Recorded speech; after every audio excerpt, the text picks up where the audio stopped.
Can you give me your vision of what a sustainable community would look like? What is it? Sustainable community, yes. Sustainable planet is harder. A sustainable community would have primarily relying locally on local supplies of energy.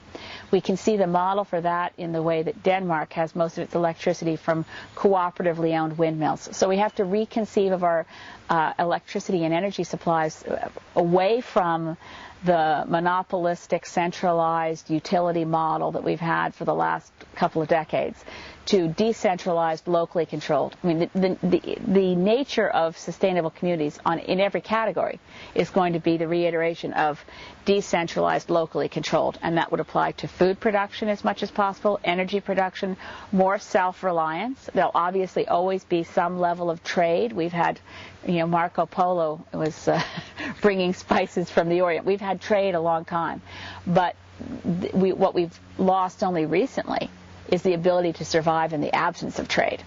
And that's dangerous. So to be sustainable, a sustainable community also has to have equity, values, respect the rights of all people. I think the most sustainable community is the one that puts the welfare of its children as its top priority. As long as we put the welfare of the wealthiest as our top priority, we are lost as a society. And whether governments admit it or not, most governments in the industrialized democracies are committed to the well-being of the wealthiest and give lip service to the marginalized and the poor.